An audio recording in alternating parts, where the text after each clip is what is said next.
수요리 바이블에 오신 여러분을 주님의 이름으로 사랑하고 축복합니다. 자, 오늘부터 새로운 책을 읽어갑니다. 여러분 책 다 준비하셨죠?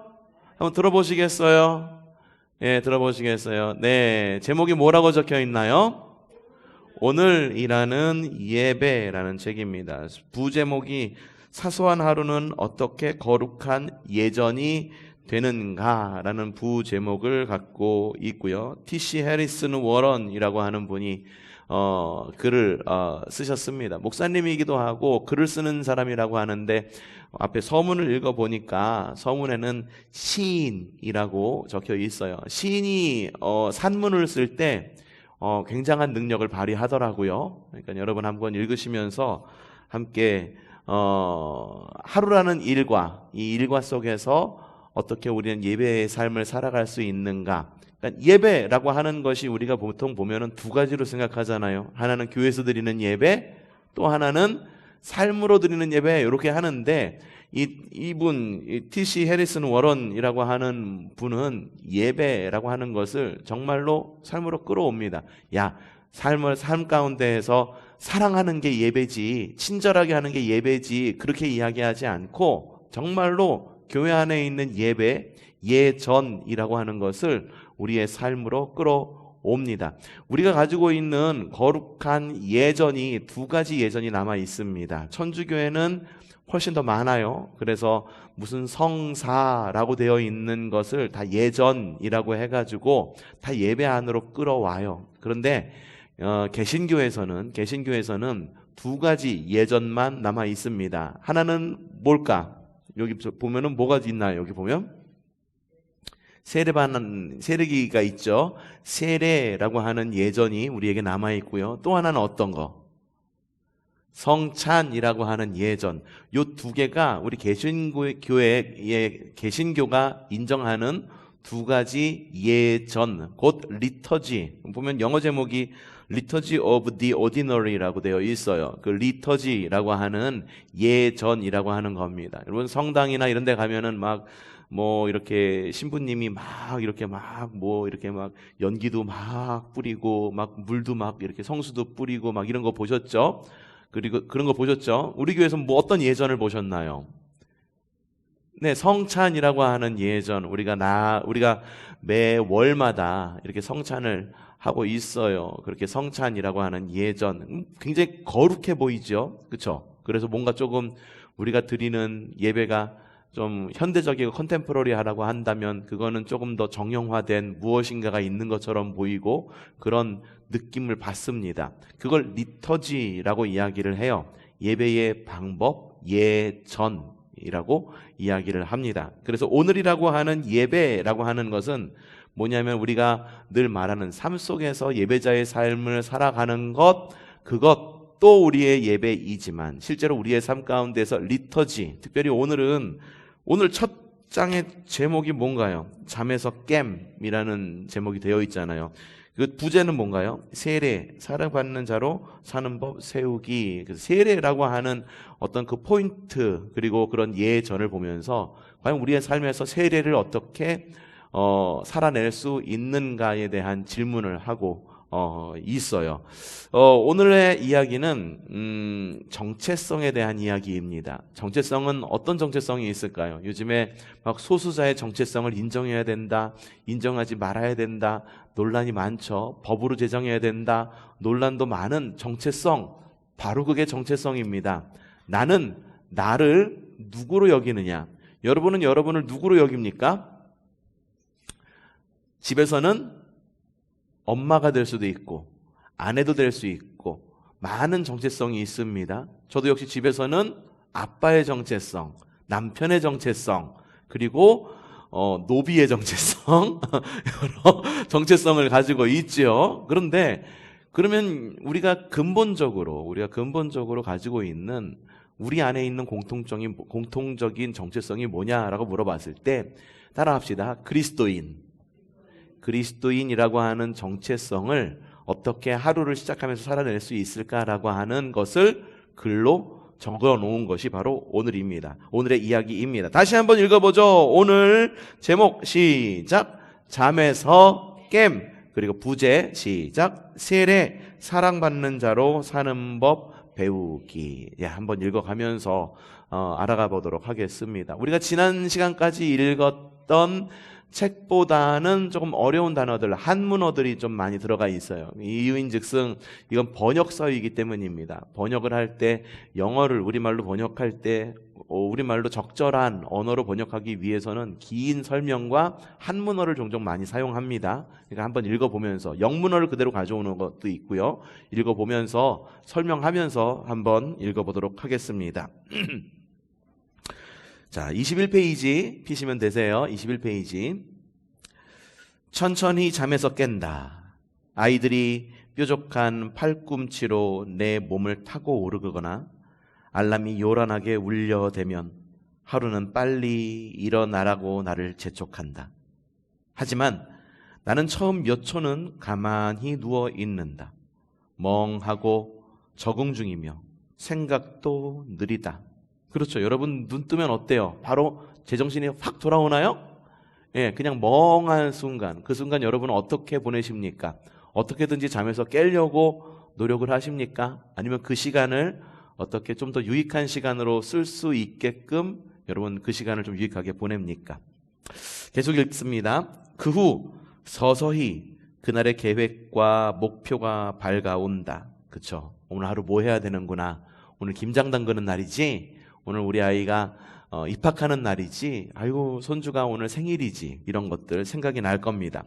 그러나 임무를 시작하기 전, 나의 경기를 시작하기 전에 개슴츠레한 눈으로 잠에서 깨어나는 부드러운 처음 몇 초 동안 나는 가장 근원적 자아의 상태에서 내가 누구인지에 관한 진리와 다시 한번 인사를 나눈다. 이해가 되시나요? 계속 읽어볼게요. 어린아이든 한 나라의 수장이든 그 순간만큼 우리 모두는 잠옷바람에 머리는 헝클어져 있고 냄새나는 입으로 하품을 하고 비생산적이고 그날을 향해 더듬더듬 기어간다.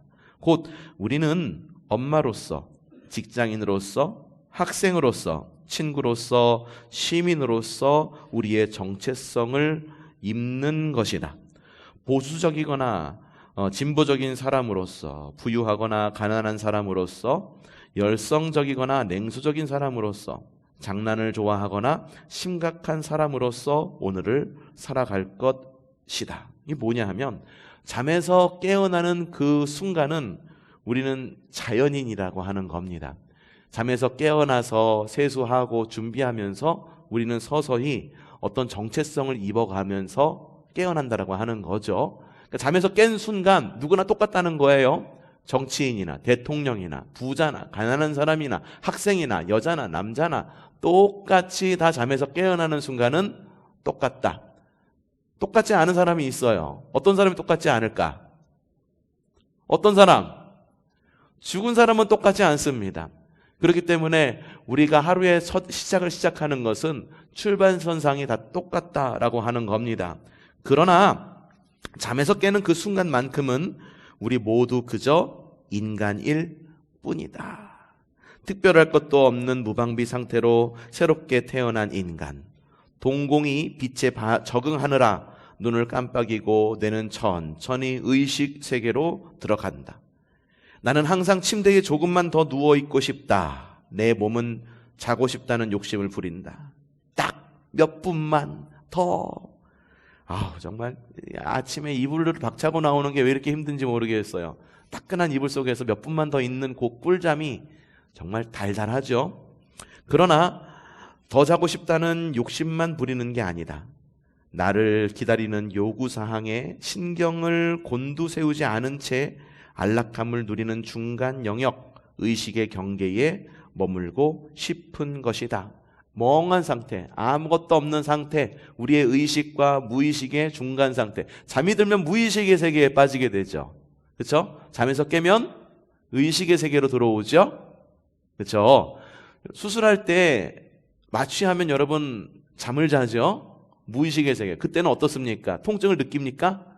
느끼지 않아요. 통증을 느끼지도 않고 누가 나에게 무슨 일을 하는지 알지 못합니다. 무의식의 세계에서 의식의 세계로 들어오는 그 중간의 단계의 그 몽롱한 상태에서 그냥 그 의식의 경계, 의식과 무의식의 경계 안에 머물고 싶은 것이다. 나의 오늘에 놓여 있을 크고 작은 골칫거리와 마주하고 싶지 않다. 오늘은 어디도 들려야 되고 어디도 뭐 또 해야 되고 하는데 골칫거리 오늘 하루 안 마주치면 안 되나?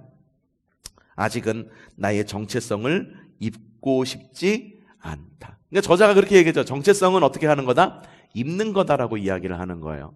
정체성은 처음부터 우리에게 주어진 정체성도 있지만 세상에 살아가는 동안 주어진 정체성은 내가 잠에서 깨어나면서 입는 거예요.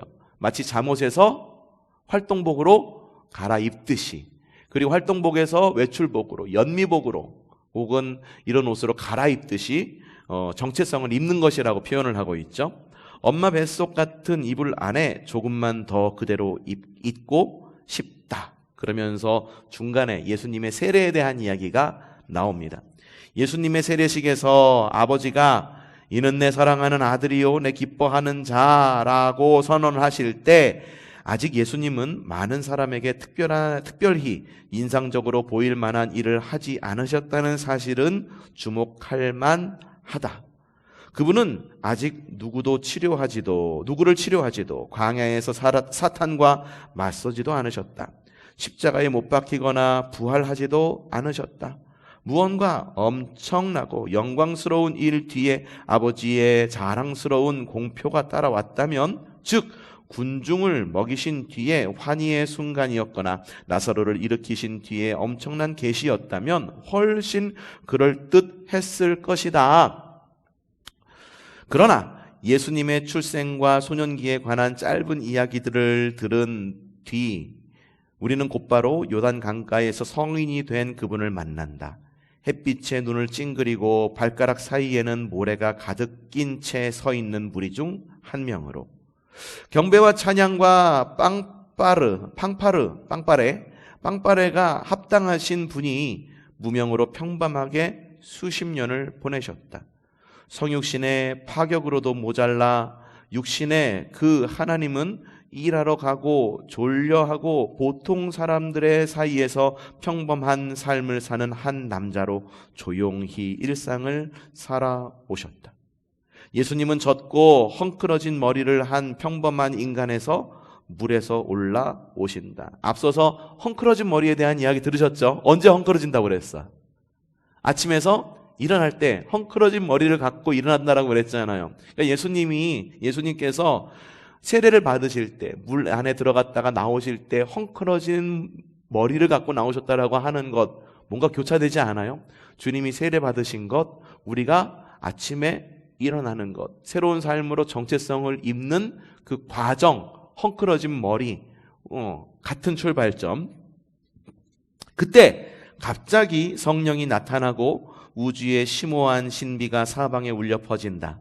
이 사람은 하나님의 아들, 아버지가 사랑하고 기뻐하는 아들이다. 그 순간 뭔가 변화되기 시작한 거예요. 출발선상은 같아 보이지만 헝클어진 머리, 냄새나는 입, 이런 것들, 입냄새 이런 것들 있지만 출발선상은 같지만 어떠한 과정을 거쳐서 옷으로 덧입혀지고 있는 과정을 보여주고 있는 거죠. 예수님 이야기입니다.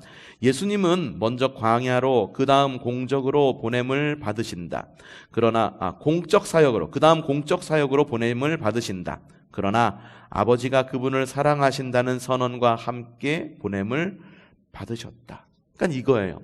보냄을 받았어. 예수님이 세례를 받으신 다음에 세상을 향해서 공적 사역을 위해서 보냄을 받았을 때 하나님이 예수님을 보고 뭐라고 그러셨는가? 이는 내 사랑하는 아들이다 라고 이야기하는 거죠. 그러면 바꿔 생각해 볼 수도 있는 거죠. 뒤에 나올 부분인데 우리가 헝클어진 머리로 우리의 정체성을 덧입기 전, 우리가 엄마로, 사회인으로, 어떤 목사로, 권사로, 장로로 어떤 그러한 정체성의 옷을 입기 전 주님께서 우리를 헝클어진 머리 가운데 부르시면서 뭐라고 이야기하실까? 이는 내 사랑하는 아들이다 라고 똑같이 부르신다라는 걸 뒤에서 이야기하기 위해서 예수님의 이야기를 하고 있는 겁니다. 예수님은 영원에서 영원까지 아버지께 사랑받는다. 그분의 모든 행동은 사랑받는 자라는 그분의 정체성에서 펼쳐져 나왔다. 그분은 아버지께 인정받기 위해 다른 사람을 사랑하고 치료하고 말씀을 전하고 가르치고 꾸짖고 구속하지 않으셨다. 그분의 모든 행동은 아버지의 사랑 안에 뿌리 내린 그분의 확신에서 나왔다. 예수님의 이야기. 예수님의 이야기. 예수님께서 세례받으신 그 이야기를 한 다음에 그 다음에 어떤 이야기가 주어질까? 그 다음에 우리가 받는 세례 이야기로 넘어갑니다. 매우 자연스러워요. 세례는 교회가 우리에게 주는 첫 번째 은혜의 말씀이다. 내가 속한 성공회 전통에서는 유아세례를 행한다. 우리 감리교에서도 유아세례를 행하죠. 유아세례를 행하지 않는 교단도 있나? 모르겠는데 과거에는 유아세례를 행하지 않았었어요. 왜 행하지 않았을까? 자기 의지가 아니다. 의지가 없다라고 하는 자기의 은혜 안에 확신이 없다라는 이유에서 유아세례를 하지 않았었습니다. 근데 지금은 유아세례를 해요. 자, 그 이유에 대해서 그리고 그거의 의미에 대해서 뒤에 나옵니다. 아이들이 그리스도의 이야기를 스스로 이해할 수 있기 전, 사도신경을 고백할 수 있기 전, 혼자 앉거나 화장실에 가거나 교회에서 봉사할 수 있기 전, 은혜의 말씀이 아이들 위에 주어지고 아이들은 우리의 일부로 받아들여진다. 그러니까 아이들이 무엇을 하거나 무엇을 못하고 할 것이 아니라 은혜로 우리의 공동체 안으로 받아들여진다라고 하는 의미가 유아 세례에 있다라고 하는 거죠. 자신을 증명할 어떤 수단도 갖기 전에 그들은 하나님의 백성으로 인정받는다. 이게 굉장히 중요합니다. 이게 중요해요. 하나님께서 우리의 정체성을 인정하시는데 유아 세례를 받음으로 인해서 아이들이 자신의 정체성이 뭔지도 알아가기 전에 유아 세례를 우리가 베풀므로 하나님께서 말씀 가운데에 그들이 거하게 함으로 인해서 공동체 일원으로 받아들이고 그리스도인으로 하나님께서 인정하신다라고 하는 거죠. 그렇기 때문에 유아 세례는 철저한 은혜입니다.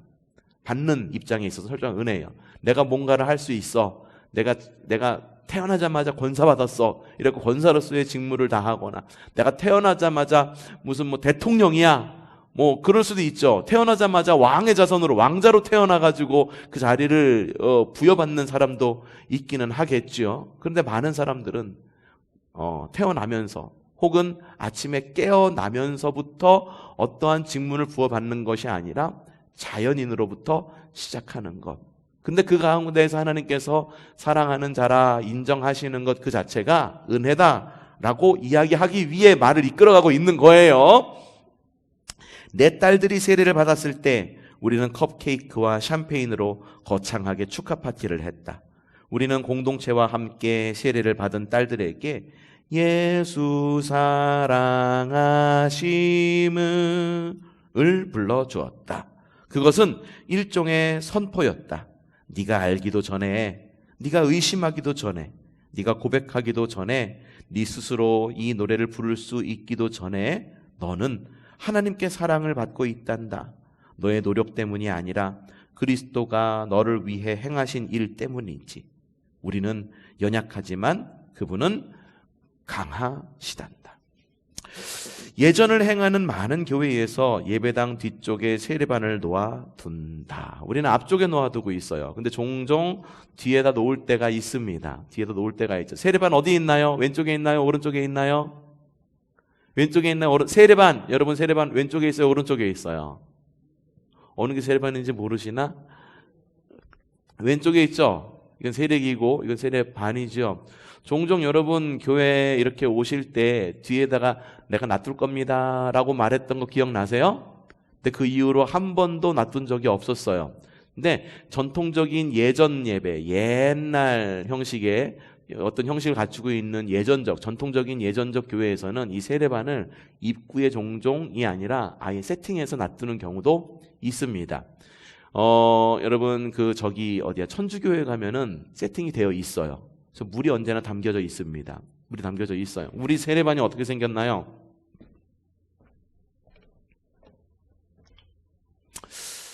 자, 이렇게 생겼죠. 그렇죠? 그렇죠? 이순란 장로님 은퇴하시면서 제 해놓은 세례반 맞죠?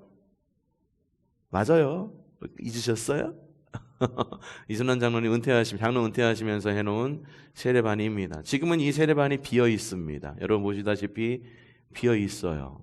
그렇죠? 비어 있는데 종종 요 안에 성수가 담겨 있을 때가 있을 것입니다. 그리고 옆에는 뭐라고 표시가 되어 있냐 하면은 당신이 받은 세례를 기억하십시오라고 적혀 있어요. 이걸 보면 여러분 어떻게 반응을 해야 될까? 우리 교회는 막 예전적인 교회는 아니잖아요. 근데 종종 있을 때 어떻게 반응하면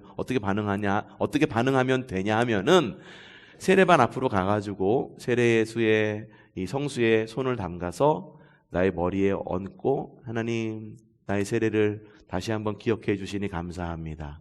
우리 있는 모습 그대로 나를 받아주셨듯 오늘의 예배와 나의 삶도 있는 예배로 있는 그대로 받아주시옵소서. 이건 대표적인 기도의 내용이죠. 세례를 기억하는 그런 기도를 하시면서 안으로 들어오시면 되는 거예요. 이게 어떤 의미를 갖고 있느냐?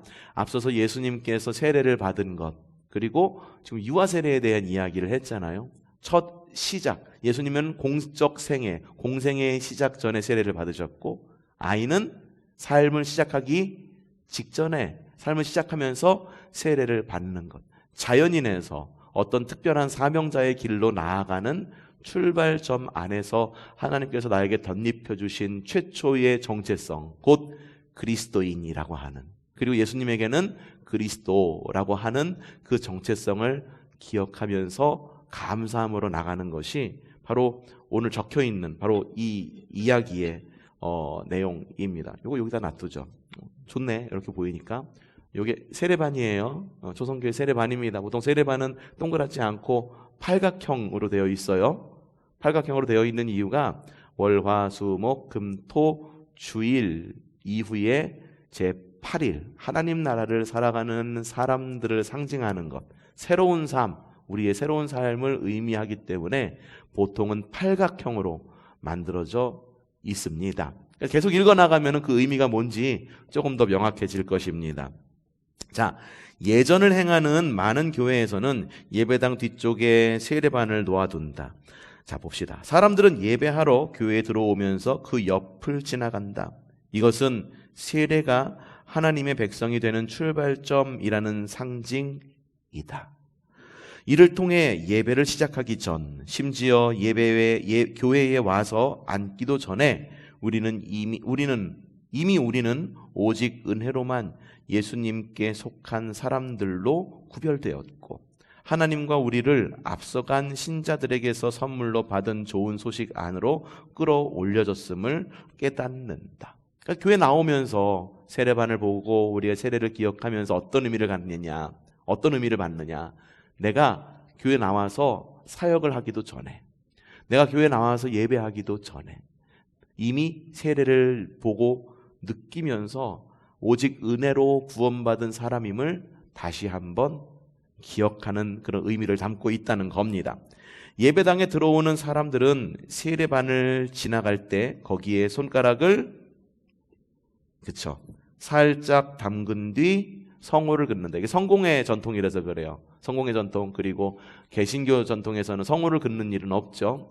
이러면서 순서는 모르겠어 저도. 이러면서 성호를 긋죠. 그러면서 성호를 그으면서 정결케 하는 어떤 그런 의미도 갖고 있는 것 같습니다. 그들에게 이것은 기억의 행위이다. 기억의 행위. 우리는 기억의 행위를 많이 합니다. 생일을 지키죠. 그렇죠?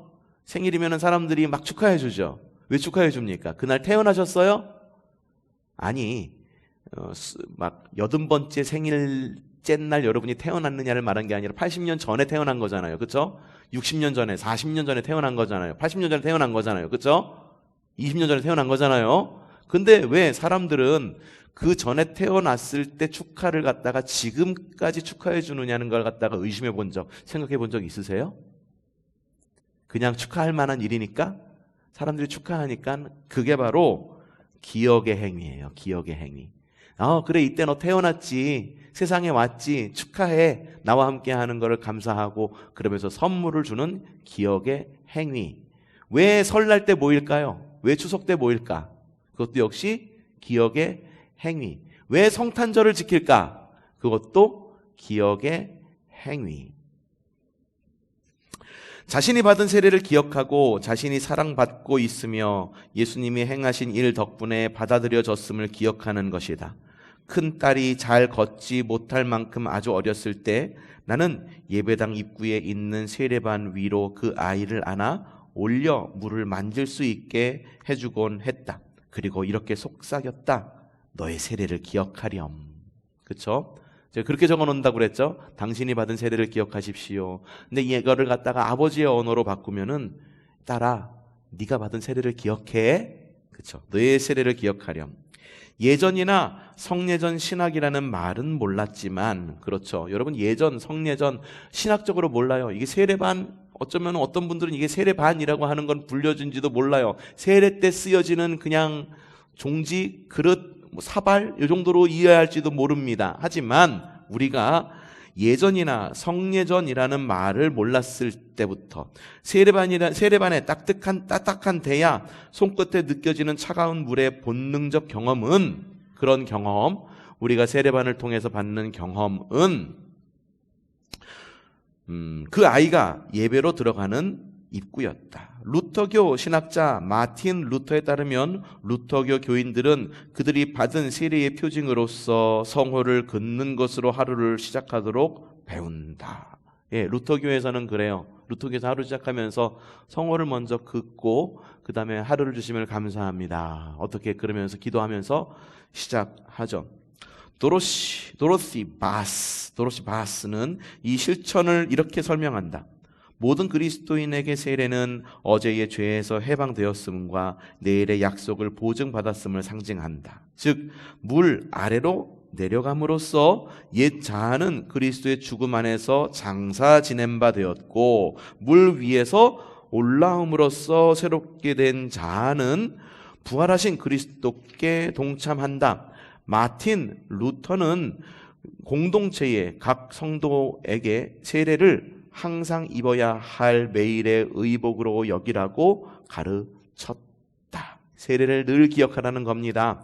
우리는 예배당에 들어가듯 우리의 세례를 기억함으로써 매일의 새로운 하루로 들어간다.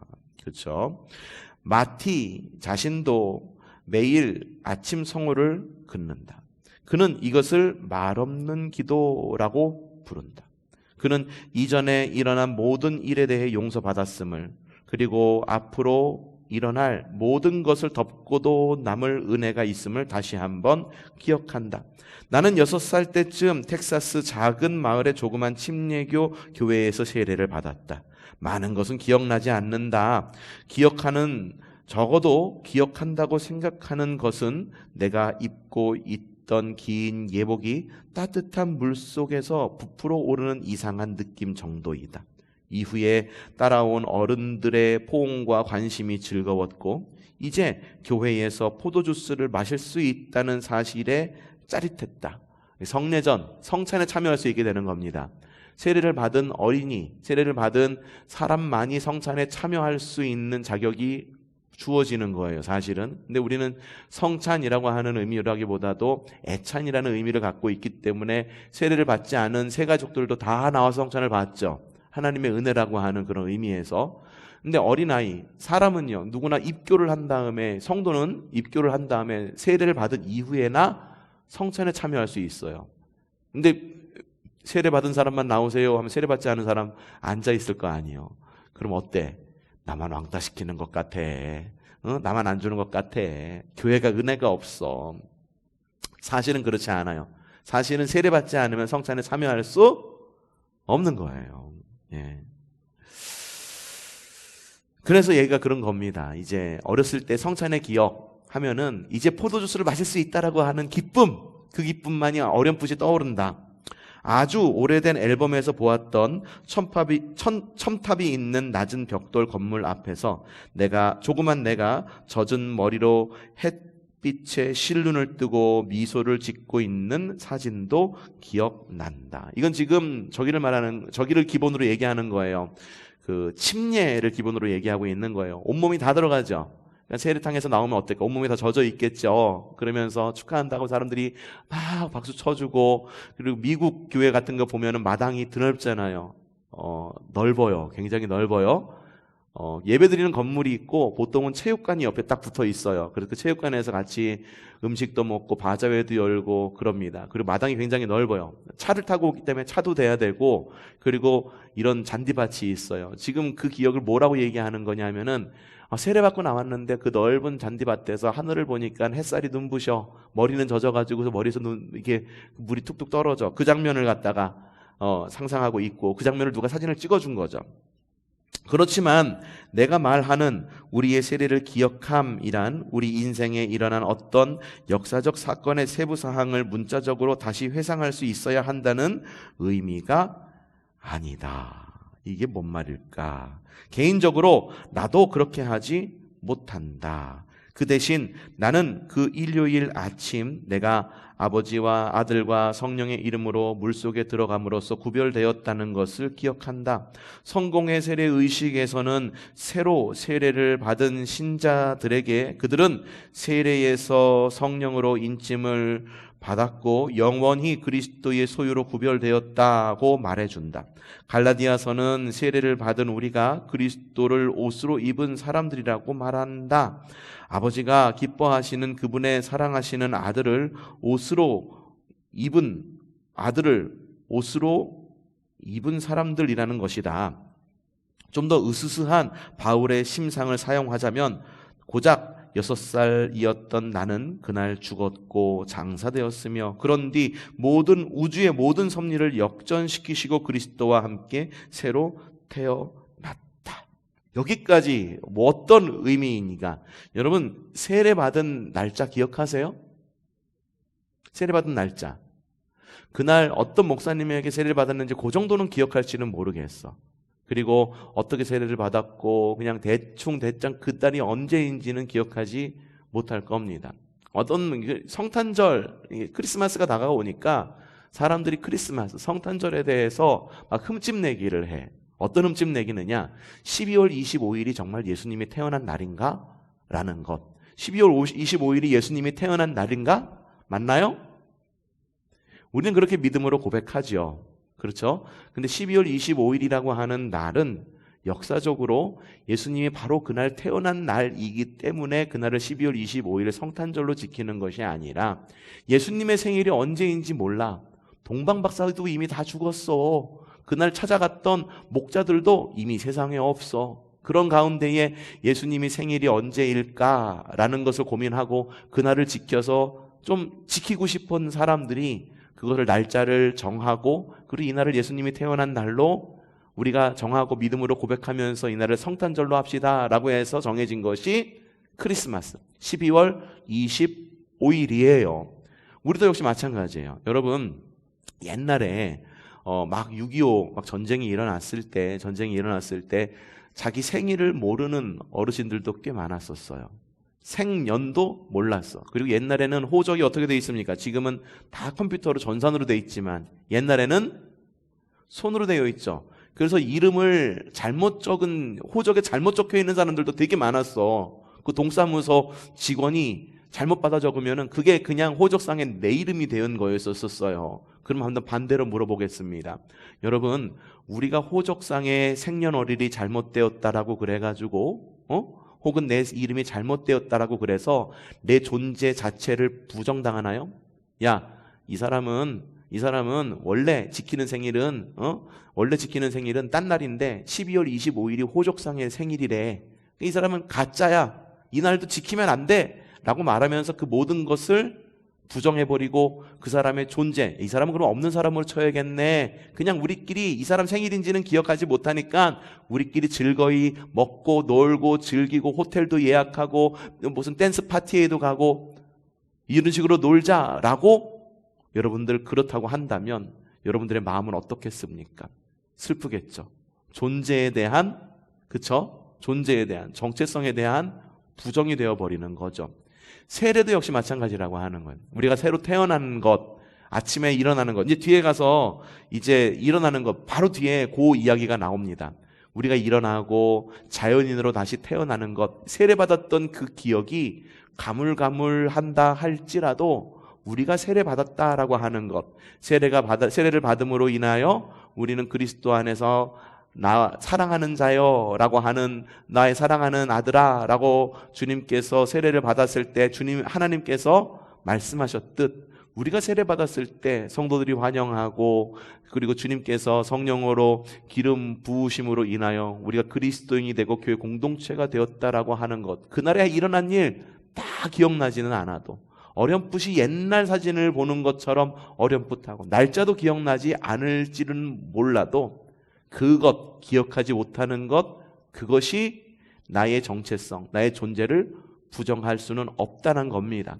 나의 그리스도인됨을 부정할 수는 없다라고 하는 거예요. 그렇기 때문에 세례라고 말하는 것을 기억의 예전, 기억의 행위다라고 앞서서 이야기를 한 거예요. 과거를 기억함으로 현재의 나를 새롭게 생각한다라고 하는 거죠. 이제 이어갑니다. 다시 우리의 현실로 넘어오죠. 야, 이거 꽤 길다. 야, 꽤 기네. 야, 빨리 읽어야겠네요. 그리스도인인 우리는 매일 아침 세례받은 자들로서 잠에서 깨어난다. 어떤 자들로 깨어난다고요? 어떤 자로? 세례받은 자들로서 잠에서 깨어난다. 우리가 잠에서 깨어난다라고 하는 의미는 그렇게 큰 의미를 담고 있는 거예요. 큰 의미를 담고 있는 거예요. 우리는 그리스도와 연합되었으며 아버지의 인정하심이 우리 위에 선포된다. 잠에서 깨는 순간부터 우리는 우리에게 은혜로 주어진 정체성으로 구별된다. 그것은 그날 우리가 입게 될 다른 어떤 정체성보다 더 깊고 더 실제적인 우리의 정체성이다. 세례반에 담갔던 젖은 손가락은 내가 예전에서 행하던 모든 것, 곧 모든 고백, 찬양, 무릎 꿇음, 평화의 인사, 한눈 팔기, 지루해 하기, 황홀경, 헌신이 하나님의 행하심과 그분이 시작하신 일에 대한 반응임을 일깨워 준다. 그리고 요리, 정체된 도로에서 기다리기, 이메일 확인, 임무 수행, 노동, 휴식이라는 일상의 예전을 시작하기 전 우리는 사랑받는 자로서 하루를 시작한다. 우리가 세례받은 자로 일어나고 깨어나고, 그래, 아침에 일어나서 나는 세례받은 자지, 나는 그리스도인이지 라고 하는 이 자각 자체가 어떤 거다. 내가 임무를 수행하거나 노동을 하거나 요리를 하거나 이런 정체성이 나에게 주어지기도 전에 나에게 주어지는 무엇이다? 은혜다. 곧 그 은혜가 나를 사랑받는 자로 인식하고 살아가게 한다라고 하는 것입니다. 우리의 일과 예배는 무언가를 얻기 위한 것이 아니다. 그 대신 그 모든 것은 나를 위한 하나님의 사랑과 선물과 행하심에서 흘러나온다. 나의 능력, 결혼 여부, 정치 성향, 성공이나 실패, 유명한지 아닌지 여부가 나를 정의할 수 없다. 우리가 무엇을 기억할 때? 우리가 받은 세례를 기억할 때 성령으로 인치심을 받고 그리스도 안에 감춰졌으며 아버지의 사랑을 받는 자라는 정체성이 곧 내가 누구인지 먼저 보여준다. 야, 이 사람이 여성인지 남성인지 부자인지 가난한 자인지 그것을 우리가 그 정체성을 덧입기 전에 이미 하나님의 사랑 안에서 사랑받는 자라는 정체성이 내 안에 주어지고 그것으로 인해 하루를 시작할 수 있다는 겁니다. 나의 별것 아닌 자아는 세례받는 자로서 나의 벌거벗은 자아는 지금 뿌옇게 보여요. 안경을 가져놔야 되는데 안경을 제대로 안 가져나와서 뿌옇게 보입니다. 그래서 나의 벌거벗은 자아는 세례받은 자로서의 그것이다. 이 실제는 나의 영혼에서 순식간에 빠져나간다. 일상은 분주하고 조급하며 산만한 가운데 지나가 버리기 쉽다. 나는 스스로 축복받은 존재가 되기 위해 스스로 사랑받는 존재가 되기 위하여 일한다. 그러나 매일 아침 처음으로 맞이하는 그 부드러운 순간에는 그저 하나님께 사랑받는 냄새나고 졸린 존재로서 다시 한번 은혜와 생명과 믿음을 선물로 받는다. 은혜는 신비이며 즐거운 우주적 스캔들이다. 말이 어렵죠. 어려운 단어는 그냥 넘어가면 됩니다. 이 책에서 나는 실천들, 즉 우리가 어떻게 하루를 보내며 어떻게 공동의 예배를 드리는지에 관해 살펴볼 것이다. 그러나 이 여정을 시작하기 전 우리는 한 가지 사실을 알아야 한다. 의식과 습관이 우리를 예수님의 사랑과 새 생명으로 구별된 대안적 사람들로 만들 수는 있어도 우리를 사랑받는 자로 만들 수는 없다. 여러분, 사랑받고 싶으시지요? 사랑받는 자로 세상을 살아가고 싶으시지요? 그것은 세상이 나에게 주어진 정체성으로 사랑받는 자로 살아갈 수 있는 것이 아니라 주님께서 우리에게 주어진 세례받은 자, 우리를 사랑받는 자로 인정한 그 하나님의 은혜 안에서 우리는 살아갈 수 있다라고 하는 것을 말하는 겁니다. 우리의 삶의 모든 미천에 깔린 실제는 삼위일체 하나님과 그분의 이야기, 자비, 풍요로움, 관대함, 주도권, 기쁨이다. 다시 처음으로 넘어갑니다. 첫 장으로 넘어가요. 이 아침 나는 일상 가운데 천천히 깨어난다. 3월 중순의 쌀쌀한 아침이다. 오늘 내 앞에 무엇이 놓여 있는지 나는 모른다. 하지만 나는 내가 사는 집, 내가 아는 침대에서 평범하고도 특별한 일상 가운데 눈을 뜬다. 시편 기자는 이날은 주님이 구별해 주신 날이라고 선포한다. 이날. 우리는 저 멀리 계신 하나님께서 오는 모호하고 일반적인 자비를 향해 깨어나는 것이 아니다. 예? 하나님이 멀리 계신 하나님이 아니라는 거예요. 모호한 저 멀리 계신 하나님, 그걸 바라보면서 깨어나는 것이 아니다. 하나님은 기쁨과 지혜 가운데서 평범한 하루를 구별하시고 이날이라고 부르시며 축복하셨다. 이날이라고 말하는 날은 정말 그날이에요. 그날이 언제입니까? 오늘이라는 거예요. 시편 기자가 이날은 주님이 구별해 주신 날이라고 말하는 건 뭐냐 하면은 그날이 멀리 있는 날이 아니라는 거고, 그날이 바로 오늘이고 바로 지금 이 순간 여유로다. 이거 어디서 나온 노래지 이게? 옛날 CM송인가? try 맞다. 옛날 CM송이구나. 그래, 바로 그거예요. 지금 이 순간 나에게 다가오는 날. 그래서 작년, 그러니까 올해 표로 뭐 붙여놨었었나요? 뒤에, 예? 즐거운 교회는 그건 내년이고, 좋은 교회 그것도 아니고, 뭐라고 써붙였어요? 이날이 새날입니다. 써붙인 거 기억 안 나세요? 예. 야, 지금 해노나 마나 다들 안 보고 그냥 그 현수막 하나하나의 의미가 다 있어요. 의미가 다 있어요. 오늘이 오늘이 곧 새날입니다 라고 써붙인 거 보신 적 있을 거예요. 그 말이 뭐냐 하면은 하나님의 나라, 곧 사랑받는 자로 새로운 삶은 저 멀리 있는 게 아니라 이미 우리 안에 와 있다라고 이야기하는 거예요. 여기서 얘기하는 거 The Ordinary Day가 바로 The Kingdom이라는 걸 말하는 거예요. 네, 영어로 일상이 곧 하나님의 나라라는 것을 말하는 겁니다.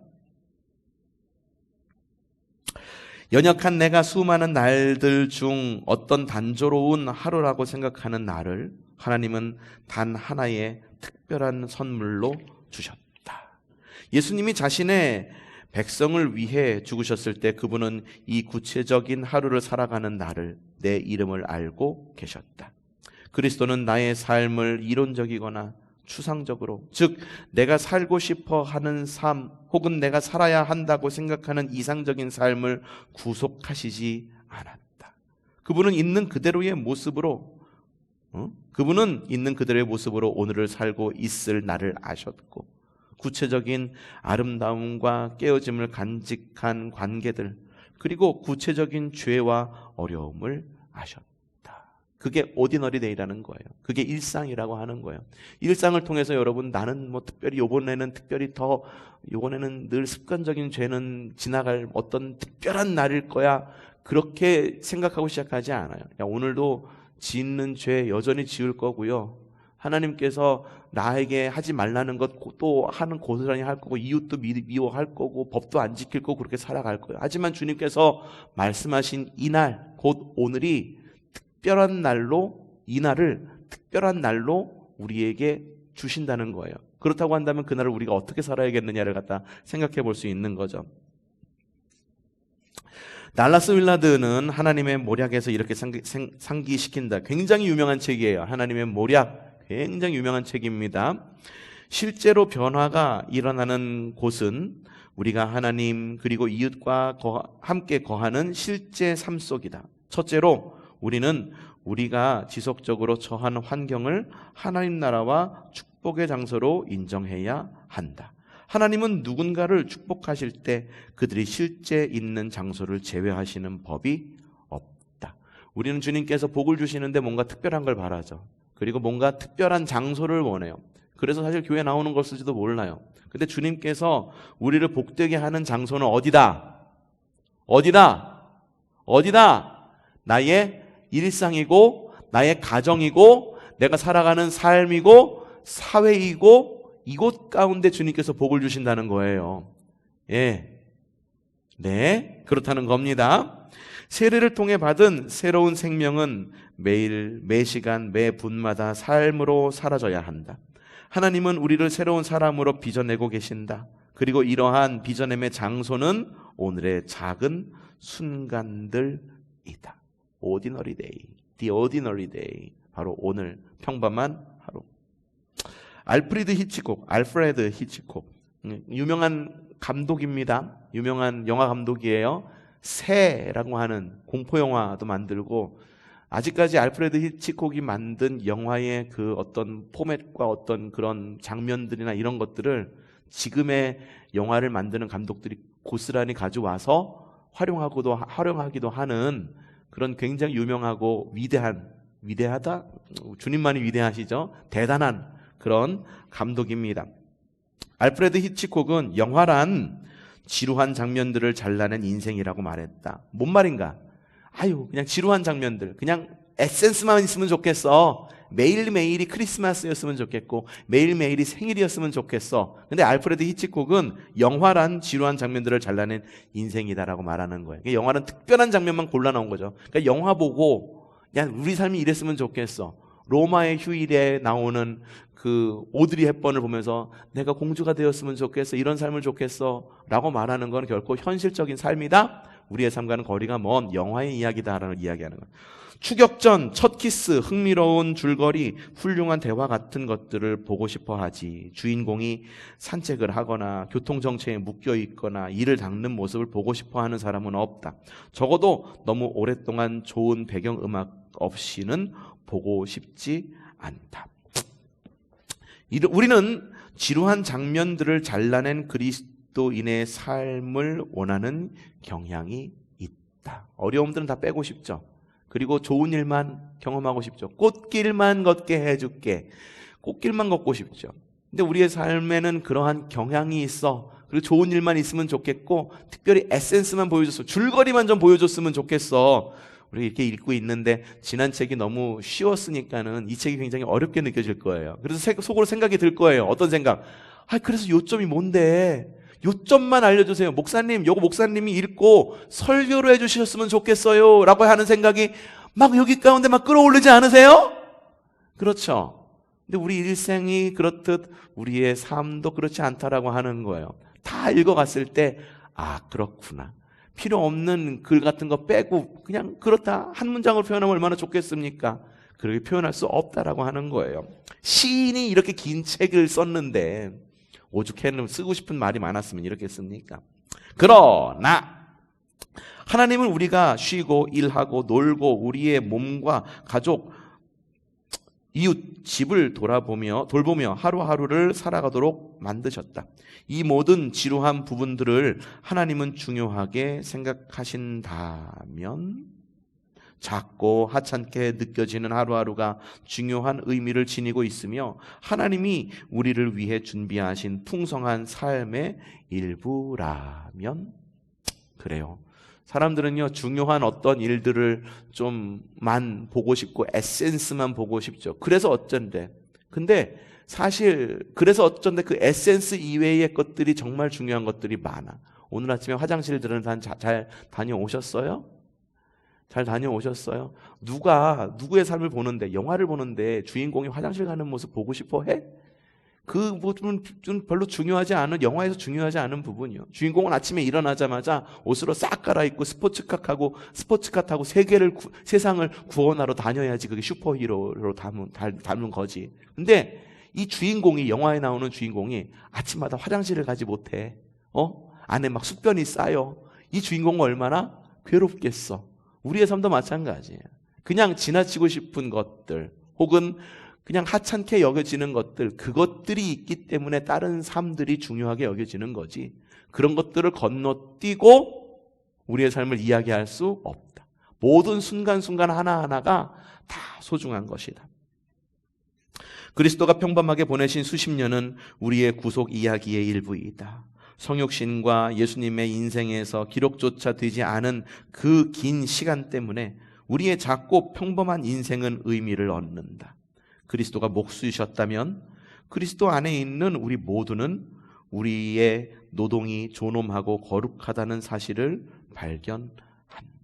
저는 카페에서 일하는 것, 우리 교회 카페 서다에서 일하는 것, 서다 카페, 서다. 아유, 여러분은 힘들고 어렵다. 왜, 아이고, 목사님 어떻게 해요? 저도 그래요. 사실 어떻게 좀 더 재정적으로 아주 풍요로워가지고선 목회만 하시는 목사님들, 어떻게 보면 참 부럽기도 합니다. 하지만 이 일을, 그렇다고 해서 내가 이 일을 억지로 맡아서 한다면 이 일이 얼마나 나에게 고통이겠습니까? 하지만 전 즐겁습니다. 주님께서 이 일을 통해서 또 위로도 주세요. 그리스도인에게 얻지 못하는 위로가 비그리스도인들에게 오는 경우도 있어요. 알고 계십니까? 우리는 하나님 안에서 뭔가 특별한 은혜를 바라잖아요. 예를 들어 이런 겁니다. 갑자기 어느 순간 나빴던 건강이 갑자기 좋아지는 것, 아니면 갑자기 벼락부자가 되는 것, 이런 복을 우리에게 원하죠. 그렇죠? 그리스도인들이 대부분 그런 복을 원해. 그래서 잘 되길 원해. 건강하길 바라고, 자녀가 잘 되길 바라고, 부자가 되길 바라고, 남들 20평짜리 집 살 때 나는 50평짜리 집에 살고 싶고. 근데 카페에 오는 손님들 어떤지 아십니까? 자기가 자기 카드로 결제해. 공짜는 없어. 카페 오면 공짜는 없어요. 결제해. 그리고 와서 앉아서 책을 봐. 그러다가 우리가 간식 뭐 먹잖아. 예를 들어 맛밤이나 이런 걸 먹는단 말이요. 그러면은 맛밤을 먹다가 우리끼리만 먹기 너무 미안해. 그래서 온 손님들한테 하나 두 개, 많이도 안 줘. 하나 두 개 이렇게 조그만 종지에다가 넣어갖고 주면은요, 어떤지 아세요? 아유, 이런 거 주면서 아유 티내는 거야? 아유 손 부끄럽게 이런 거 주면서 뭐해? 이렇게 반응하지 않아요. 어떻게 반응하는지 아세요? 어떻게 반응하게 해요? 인터넷에 글을 올려. 이 교회, 이 카페 사장님 진짜 친절하다, 끝내준다, 이런 사장님 처음 봤다. 인터넷에 글을 올려. 그래서 우리 카페 서다 이런 보잖아요. 평가 보잖아요. 제일 처음에 나오는 게 뭐냐면은 카페 사장님이 친절해요. 요게 제일 처음에 나와. 이게 뭐냐 하면은 일상 가운데 우리가 카드로 긁고선 사먹는 커피 한 잔을 먹는 카페 손님들, 그 손님들이 생각하는 은혜와 오히려 그리스도인들이 생각하는 은혜, 그 은혜가 정말로 무게의 차이가 엄청나지만 반응의 차이도 역시 역으로 엄청나게 차이가 난다는 것을 저는 엄청나게 많이 느꼈어요. 그래서 카페에서 일하면서 어떤 느낌을 받냐 하면, 그래, 그게 은혜지. 나에게 주어지는 맛밥 몇 개, 초코바 한 개, 그들이 직접 지불하지 않았음에도 불구하고 주어지는 아주 작은 소소한 것들, 그들에게는 그게 은혜지. 근데 그리스도인 나는 어떤가 돌아보게 되는 거죠. 하나님이 뭔가 큰 거를 빵 터뜨려주지 않는 이상은 감사로 여기지 않아. 아침에 일어나는 것 자체가 감사하지 않아. 밥 한 술 뜨는 것 자체가 엄청난 은혜인데 나이가 들면 숟가락도 못 들잖아요. 그렇죠? 은혜인데 그것이 은혜로 여겨지지 않아. 그것이 우리에게 있는 오디너리, 일상 가운데 있는 하나님의 은혜를 대하는 우리들의 모습은 아닌가 돌아보게 되는 거죠. 그렇기 때문에 주님께서 목수셨다면 내가 일하는 것 자체도 은혜가 은혜로 여겨지는 거다. 그리스도가 다 읽었네요. 그리스도가 무명의 시간을 보내셨다면 무명으로 살아가는 삶 안에는 무한한 가치가 담긴다. 그렇죠. 주님이 무명으로 사셨기 때문에, 아무런 이름 없이 33년을 살아셨기 때문에, 30년을 사셨기 때문에 우리도 무명으로 살아가는, 아무런 사회에서 인정해주지 않는 무명으로 살아가도 주님이 그렇게 살았기 때문에 우리에게는 의미가 있는 거죠. 그리스도가 생의 대부분의 시간을 평범하게 보내셨다면 인생의 모든 부분은 그분의 주권 아래 놓인다. 하나님의 영광과 가치를 반영하는 일에 너무 작거나 너무 일상적인 임무는 없다. 인도 콜카타에 지극히 가난한 사람들 곁으로 간 선교사 친구가 있다. 그는 그런 낯설고 도전적인 장소에서조차 삶이 얼마나 일상적인지를 보고 놀랐다고 한다. 해외 선교를 가겠다는 그의 결정은 용감하고 대담하게 느껴졌지만 정작 그 자신은 세계 어디서든 하루에 많은 시간을 그저 사람들과 함께 앉아있고 업무를 보고 집안일을 하며 자신의 몸을 돌보고 이웃을 알아가고 사람들을 사랑하려고 애쓰면서 때로는 성공하고 때로는 실패하면서 살아간다는 깨달음의 충격을 받았다. 마더 테레사 수녀에게나 가정주부에게나 하루는 24시간이다. 우리에게는 몸이 있다. 우리의 체력은 고갈된다.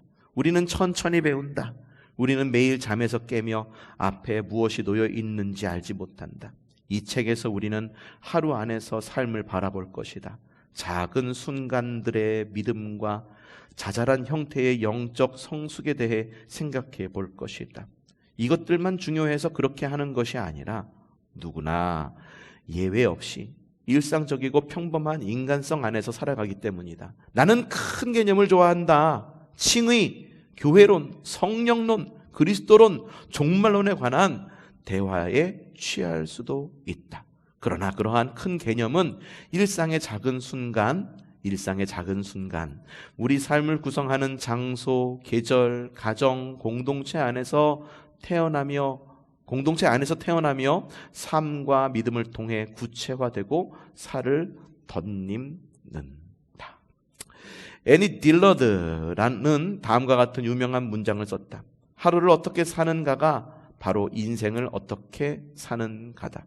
나는 신학교에 들어가기 몇 년 전 우연히 딜러드의 문장을 읽었고 흥미진진한 신학 공부 기간 내내 뒷주머니에 넣고 다녔다. 책 이렇게 넣고 다니는 거죠. 문장을. 이 문장은 내가 무엇을 믿고 누구를 경배하는지를 보여주는 시험대가 곧 오늘 하루라는 사실을 일깨워 준다. 그리고 새로운 하루가 시작될 때마다 나는 이 사실을 떠올리며 마음을 가다듬어야 한다. 나는 이 삶, 바로 내 앞에 놓인 이 삶을 살고 있다. 결혼 생활이 쉽지 않은 삶, 생각한 대로 혹은 바랐던 대로 살고 있지 못한 삶, 피곤하고 더 나아지고 싶지만 어디에서 시작해야 할지 모르겠고 저녁을 차리거나 아이들의 일을 닦아주어야 하고 허리가 아프고 하루하루는 지루하며 인생이 작게만 보이고 의심이 들고 허무와 싸워야 하고 사랑하는 이들을 걱정하고 이웃에게 다가가거나 가까이에 있는 이들을 사랑하기 위해 애쓰고 애통하고 기다리는 삶. 그리고 이 구체적인 하루 안에서 예수님은 나를 아시고 나를 그분의 소유로 선언하신다. 이 하루 안에서 그분은 세상을 구속하시고 그분의 나라를 이루어 가시고 우리를 회개와 성장으로 부르시고 그분의 교회에서 예배를 가르치시고 우리에게 더 가까이 오시고 그분 소유의 백성을 만들고 계신다. 내가 예수님의 복음으로서 변화되는 데 일생을 들여야 한다면 나는 교리, 신학, 교회론, 그리스도론과 같은 거대하고 모든 것을 아우르는 진리를 평범한 하루에 결을 두고 문지르는 법을 배워야 한다. 중요한 단어입니다. 마지막 문장 굉장히 중요한 거예요. 같이 읽어보죠. 시작. 그리스도 안에서 이 평범한 하루를 어떻게 보내는가가 결국 그리스도인으로서 어떻게 사는가다.